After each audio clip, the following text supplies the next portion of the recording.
quick tutorial lang to mga paps. Bali tuturo ko sa inyo kung paano magkabit ng voltmeter sa ating Simbonus 110. Bali yung ground wire nya guys, pinapap ko sa mismong ignition switch. Yung positive wire, pinapap ko na lang sa black wire papuntang ignition switch.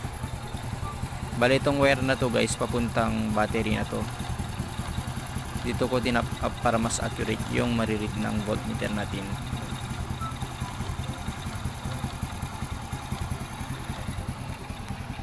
Try na natin guys. Switch on ang ignition switch.